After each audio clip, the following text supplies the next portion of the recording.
Hello everybody, आज हम पढ़ने वाले biodiversity and it's conservation. Class 12 के बोर्ड्स के लिए बहुत ज़्यादा इंपॉर्टेंट है। तो पहली बार बायोडाइवर्सिटी क्या होती है और बायोडाइवर्सिटी का टर्म किसने कॉइन करी है। हमारे पास Edward Wilson who was a very popular social biologist, उन्होंने ये टर्म को कॉइन किया था। एंड इस टर्म का मतलब क्या है कि हम ऑर्गेनाइजेशन देखते हैं, हम हर लेवल पे डाइवर्सिटी देखते हैं, बायोलॉजिकल लेवल्स पे जाके डाइवर्सिटी देखते हैं। How can we divide it. अब हमारे पास सबसे पहले जेनेटिक डाइवर्सिटी होती है। क्या एक स्पीशीज जेनेटिक लेवल पे मल्टीपल तरह की वैरायटीज को एग्जिबिट कर सकती है। तो genetic level over it's distribution range, कोई एक सिंगल स्पीशी हाई डाइवर्सिटी दिखा सकती है एक पर्टिकुलर लेवल पे। जैसे रॉ वुल्फ या vomitoria growing in Himalayan ranges might be in terms of potency concentration of the active state, जिसको रेसिपाइन कहते हैं। Important 50,000 genetically species different strains rice की और 1000 वैरायटीज मैंगोज की। तो समझ आ रहा है हम जेनेटिक लेवल पे बात करें कि जेनेटिक लेवल पे क्या डाइवर्सिटी है, क्या बायोडाइवर्सिटी है हमारे पास। उसके बाद स्पीशीज लेवल पे हो सकता है, जैसे कि वेस्टर्न घाट्स पे ग्रेटर एम्फीबियन स्पीशीज होगी rather than the eastern Ghats. उसके बाद इकोलॉजिकल डाइवर्सिटी कि इंडिया में जैसे हमारे पास डेजर्ट्स है, रेन फॉरेस्ट है, मैंग्रोव्स है, कोरल रीफ्स है, alpine meadows have greater diversity than a Scandinavian country like Norway. हमारे पास ज्यादा biodiversity होगी rather than a Scandinavian country like Norway. Fine. How many species are there on Earth and how many are in India? सबसे पहले International Union for Conservation of Nature and Natural Resources IUCN कितनी total number plant and animal species है। 1.5 million plant and animal species है हमारे पास total. पर Robert मे के हिसाब से कि ग्लोबल डाइवर्सिटी जो स्पीशीज लेवल पे है हमारे पास अराउंड 7 मिलियन होनी चाहिए, पर हमने अभी उसको डिस्कवर नहीं करा है। फाइन, मैं आपको सिर्फ इंपॉर्टेंट पॉइंट्स बता रही हूँ। और हमने देखा है ट्रेंड कि अप्रॉक्स जो 70% जो पूरी डाइवर्सिटी है हमारे पास, अराउंड जो 70% हमारे पास टोटल डाइवर्सिटी है, उसमें से आउट ऑफ जो हमारे पास मतलब लेट्स से हमारे पास 100% है, उसका 70% कौन है, इंसेक्ट्स हैं। उनका 70% मतलब हर 10 एनिमल में से, हर 10 एनिमल स्पीशीज में से हमारे पास क्या है, 7 आर इंसेक्ट्स। ठीक है, हमारे पास ये बहुत इंपॉर्टेंट पाई चार्ट है, ये बहुत इंपॉर्टेंट पाई चार्ट है, इसको करके जाइएगा। नीट में से और सीयूईटी में से ऐसे क्वेश्चन आता ही आता है। फाइन, उसके बाद इंडिया के पास, ठीक है, तो although India has 2.4% of world's land, पर इसने कंट्रीब्यूशन कितना है यहाँ पे, 8.1% का टोटल स्पीशीज कंट्रीब्यूशन है। हमारे पास 1 of the 12 mega diversity from the country है हम, और 45,000 स्पीशीज ऑफ प्लांट है which is twice as many of as animals. ठीक है, उसके बाद जितनी if we accept May's global estimate, तो हमारे पास सिर्फ और सिर्फ हम डिस्कवर कर पाए कितनी, 22% ही ऑफ टोटल स्पीशीज हम डिस्कवर कर पाए हैं। उसके बाद अगर हम पैटर्न्स ऑफ बायोडाइवर्सिटी की बात करें, कैसे वेरी कर रही है बायोडाइवर्सिटी, तो हम अगर लैटिट्यूडनल एट्रीब्यूट्स की बात करें, सबसे पहले कोलंबिया, अगर कोलंबिया की बात करें, न्यूयॉर्क की बात करें, ग्रीनलैंड की बात करें, ठीक है, कोलंबिया की बात करें तो वहां पे जो स्पीशीज होगी वो ज्यादा होगी relatively to New York and relatively to what, Greenland. वैसे ही हमारे पास अमेज़न रेन फॉरेस्ट में क्या है, जो कि साउथ अमेरिका है, वहाँ पे ग्रेटेस्ट बायोडाइवर्सिटीज है जितनी हमारे पास ये सारे डेटा है। But I don't think data important है, डेटा इज नॉट इंपॉर्टेंट। उसके बाद हम क्यों देखते हैं कि ट्रॉपिक्स पे ज्यादा स्पीशीज हमें मिलती है, ज्यादा बायोडाइवर्सिटी दिखती है, but if you compare it to temperate regions we don't see as many as species as compared to the tropic regions. Why? Because tropic regions में स्पीशिएशन जो कि होता है एक फंक्शन ऑफ टाइम होता है। जितना लेस वेरिएशन होगा क्लाइमेट में, टेम्परेचर में और जो इनहैबिटेट में, जितना लेस वेरिएशन होगा उतना ज्यादा स्टेबिलिटी मिलेगी। टेम्परेट रीजन्स में क्या होता है, फ्रीक्वेंट ग्लेशिएशंस होती हैं, ज्यादा क्लाइमेट चेंज होता है, जिसकी वजह से स्टेबिलिटी नहीं मिल पाती है।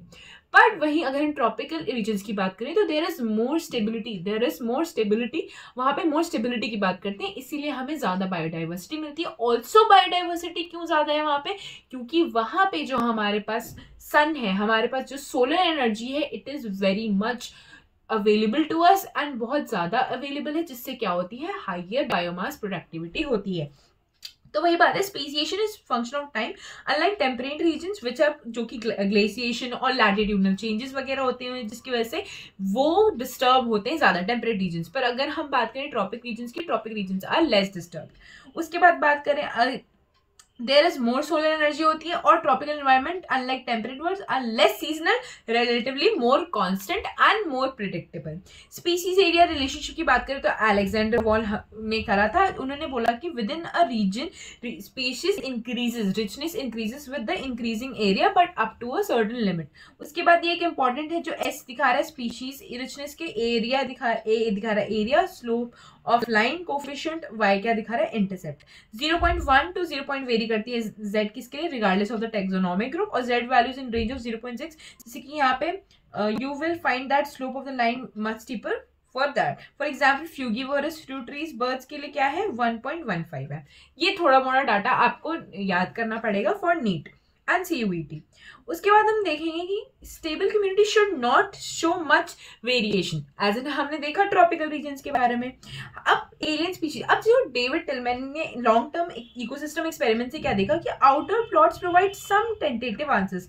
Tilman found that the plots with more species showed less year to year variation, मतलब जितनी ज्यादा स्पीशीज थी वहां पे वो क्या शो कर रहा था, less year to year variation show कर रहा था, पर और वो ज्यादा हायर प्रोडक्टिविटी भी शो कर रहे थे।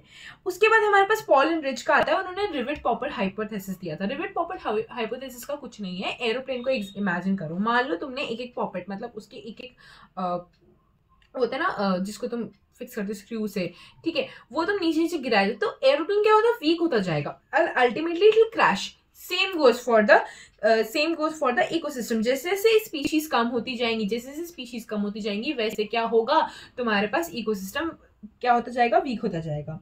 ठीक है, जैसे जैसे if every passenger travelling starts popping a rivet to take home, तो क्या होगा, it may not effect flight safely but as more rivets are removed the plane become dangerously weak. वैसे ही हमने लॉस ऑफ की स्पीशीज को के साथ कंपेयर किया कि इकोसिस्टम से जब हम स्पीशीज का लॉस हो रहा है, वैसे ही हमने कंपेयर किया कि एक एक पॉपेट कम हो रहा है, कहां से, एरोप्लेन से। लॉस ऑफ बायोडाइवर्सिटी की बात करते हैं, IUCN international union for conservation of nature एक रेड डेटा बुक होती है हमारे पास। रेड डेटा बुक में होता क्या है, उसके पास कलर कोडेड स्पीशीज के नाम होते हैं। मान लो कोई एक्सटिंक्ट है, इंडेंजर्ड है, रेयर है, या फिर on the verge of extinction है, इंडेंजर्ड है, क्रिटिकली इंडेंजर्ड है, थ्रेटेंड स्पीशीज है, ये सब कलर कोडेड होता है। और उसके पास एक कंप्लीट इन्फॉर्मेशन होती है अबाउट स्टफ। उसके काफी सारे बेनिफिट्स भी होते हैं, काफी सारे नुकसान भी होते हैं। बेनिफिट्स क्या होते हैं, हमें इन्फॉर्मेशन मिलती है हर ग्रुप के बारे में, हर टैग्जा के बारे में, बट यहाँ पे हमारे पास क्या है, हमारे पास माइक्रो ऑर्गेनिजम्स के बारे में नहीं। तो this is one of the, और जो इसका सोर्स है, ये सोर्स कहाँ से आ रहा है, कैसे आ रहा है, और काफी सारी इन्फॉर्मेशन कंप्लीट भी नहीं है काफी सारे टैग्जा के बारे में। तो ये सारे क्या हो गए, इसके डिसएडवांटेज हो गए। बेनिफिट्स क्या हो गए, हमारे पास इन्फॉर्मेशन है काफी चीजों के बारे में कि कौन से इंडेंजर्ड है, कौन से थ्रेटेंड है। ठीक है, अब हमारे पास यहाँ पे इंपॉर्टेंट क्वेश्चन आता है कि लास्ट 500 सालों में हमारे पास एक्सटिंक्शन किसका हुआ है, dodo from Mauritius, quagga from Africa, thylacine from Australia, Steller sea cow from Russia, and subspecies of Bali, Javan and Caspian tiger. और 20 ईयर्स में हमने 27 स्पीशीज को डिसअपियर होते हुए देखा है। प्रेजेंटली 20% ऑफ स्पीशीज बर्ड की, सबसे ज्यादा कौन सा हमारे पास वो थ्रेटेंड है, कौन सा है, एम्फीबियंस। सबसे ज्यादा एम्फीबियंस यहाँ पे हमारे pass on the verge of extinction है। उसके बाद हमारे पास लॉस ऑफ बायोडाइवर्सिटी क्यों हो रहा है, what are the reasons for the loss of biodiversity. One of the, जिसको इविल क्वार्टलेट भी कहते हैं, कि 4 रीजंस हैं जिसकी वजह से लॉस ऑफ बायोडाइवर्सिटी हो रहा है, जिसकी वजह से हम बहुत जल्दी 100 to 1000 टाइम्स फास्टर हम क्या आ रहे हैं, हम 6 मास एक्सटिंक्शन की तरफ आ रहे हैं बहुत जल्दी तरह से। क्यों हो रहा है, because of anthropogenic actions, that is human actions as well. क्यों हो रहा है, habitat loss and fragmentation, one of the most important driving force which is leading us to very much, we are very much near to the mass extinction। क्या कर रहा है, driving animals and plants to extinct. Tropical rain forest में सबसे ज्यादा हो रहा है, क्यों, क्योंकि वहां पे क्या हो रहा है, कवर जो कि 14% कवर करते थे अब सिर्फ 6% पे रह गए हैं। अमेजोन रेन फॉरेस्ट जो कि बहुत, जिसे लंग्स ऑफ द प्लांट कहा जाता है, उससे क्या होता है, millions of species are cut and cleared for cultivating soybeans and for conversion of grasslands for raising the beef cattles. ठीक है, क्यों, क्या कर रहे हैं हम, सोयाबीन चाहिए हमें, और क्या चाहिए हमें, ग्रासलैंड को कन्वर्ट करें किसमें, ग्रेजिंग लैंड्स के लिए। किसके लिए ग्रासलैंड ही कर रहे हैं, बीफ कैटल के लिए कर रहे हैं। ठीक है। उसके बाद degradation of many pollution also threatens the survival when large habitats से ब्रोकन। अब मान लो तुमने एक जंगल है, उस जंगल को बीच में से काट दिया तो क्या होगा, अब तुम्हारे पास जो स्पीशीज प्रेजेंट होंगी अब वो यहाँ से वहां नहीं कर पाएंगी, उनके हैबिटेट पे दिक्कत आएगी, उनको जो एनवायरनमेंट चाहिए उसके लिए ग्रो नहीं कर पाएंगे वो।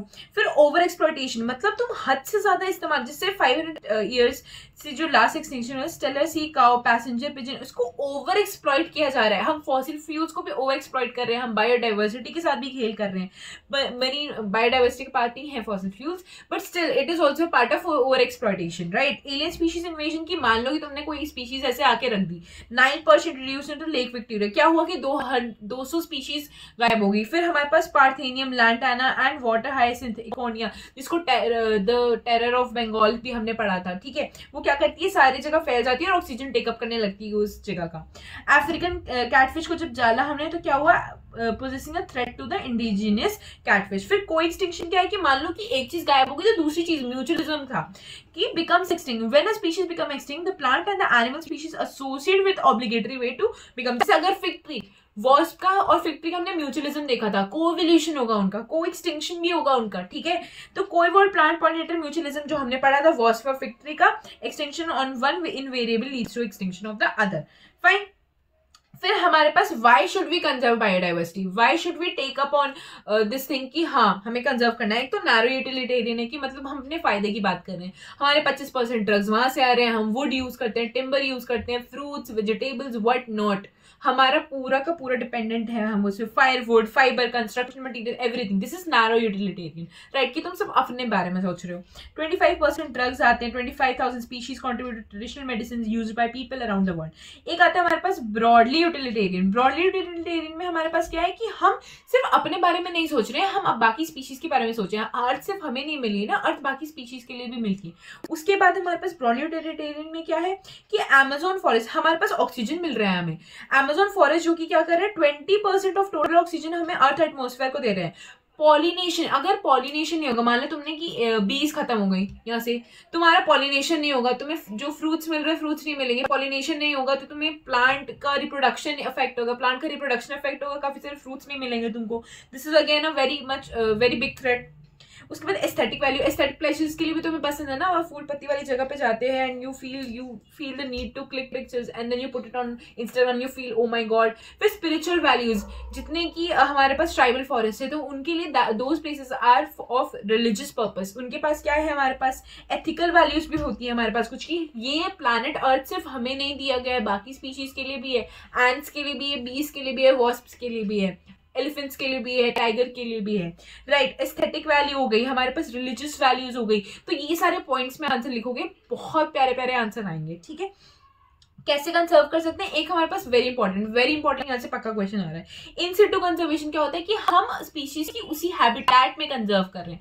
एक्स सिटू कंजर्वेशन क्या हुआ, हम अगर स्पीशीज बहुत ज्यादा थ्रेटेंड है तो हम उसे वहां से ले जाके कहीं और पे उसको कंजर्व कर रहे हैं। इन सिटू में maximum protection certain biodiversity hotspots, region where high level of endemism, endemism क्या होता है, confined to that one region, not, मान लो कि एक स्पीशीज एक जगह मिलती है और कहीं नहीं मिलती, तो हमारे पास पहले 25 बायोडाइवर्सिटी हॉटस्पॉट्स थे, अब क्या हो गए 9 और ऐड कर दिए तो 34 हो गए, जिसमें से हमारे पास 3 पता है, western Ghat, Sri Lanka, Indo Burma, Himalaya, exceptionally high biodiversity. इनके पास हमारे पास सिर्फ 2% ही बायोडाइवर्सिटी हॉटस्पॉट्स हैं पूरे अर्थ पे, पर ये ऑलमोस्ट 30%।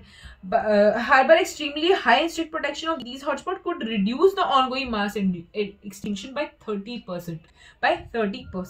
हमारे पास 40 बायोस्फीयर एग्जांपल्स हैं ये इन सिटू कंजर्वेशन के, biosphere reserves, 90 national parks, wild life sanctuary parks.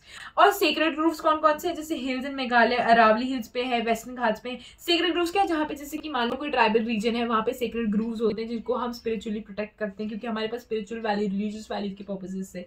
Maharashtra, ये सारे आपको लर्न होने चाहिए। इन सिटू कंजर्वेशन मतलब उसी की जगह पे कंजर्व करें। एक्स सिटू कंजर्वेशन, मान लो कि कोई थ्रेटेंड स्पीशी है, जैसे जीन बैंक्स हो गए, सीड बैंक्स हो गए। सीड क्या, जैसे मान लो कि कोई प्लांट क्या है on the verge of extinction है, तुमने क्या किया, उसका सीड ले लिया, अब सीड लेके उसको एक प्रॉपर जेल में प्रॉपर तरीके से इसको कंजर्व किया, या फिर स्मॉल फील्ड पे उसको तुम प्रोटेक्ट कर रहे हो, वहां पे सीड बैंकिंग, जीन बैंकिंग कर रहे हो, फाइन। जूलॉजिकल पार्क्स हो गए, जैसे तुम जू में जाते हो, बोटानिकल पार्क्स हो गए, वाइल्ड लाइफ सफारी पार्क्स हो गए, ये सब क्या एग्जांपल है तुम्हारा एक्सेस टू कंजर्वेशन का, कि तुम जूस वगैरह में रख रहे हो एनिमल को उसकी जो प्रॉपर जो उसके पास हैबिटेट है वहां से निकाल के तुम जू में रख रहे हो ना, that is access to conservation. Advance beyond keeping threatened species in closure. Now gametes, अब क्या कर रहे हैं हम, गेमीट्स को भी, अगर हमारे पास बायोटेक्नोलॉजी आ गई है, अब हम गेमीट्स को भी ट्रांसफर कर दे रहे हैं ताकि हम उसे गेमीट्स को कंजर्व कर सके, ताकि ये एक्सटिंक्ट ना हो जाए। अब हमारे पास दो बायोडाइवर्सिटी जो कि बियॉन्ड द पॉलिटिकल बाउंड्रीज है, हमारे पास दो है कि हिस्टोरिक कन्वेक्शन एट बायोडाइवर्सिटी, जिसको अर्थ समिट कहा था, रियो द जेनेरियो में हुआ था 1992 में। किसके बारे में हुआ था? Conservation of biodiversity and sustainable utilisation of its benefits. World summit क्या हुआ था? सस्टेन 2002 में जोहान्सबर्ग में हुआ था। जोहान्सबर्ग का साउथ अफ्रीका में 190 कंट्रीज आई थी जिन्होंने प्लेज ली थी कि हम अचीव करेंगे reduction in the current rate of biodiversity loss at the regional and local levels. तो ये हमारा चैप्टर है, ये हमारा चैप्टर फिनिश हो गया। जितना मैंने मार्क कराया है उससे ज्यादा नहीं आएगा। पॉइंट्स में आंसर्स लिखोगे, अच्छे से लिखोगे और मेरा चैनल को शेयर और लाइक करोगे और सब्सक्राइब करोगे तो बहुत अच्छा एग्जाम आएगा। Thank you guys, bye bye, take care.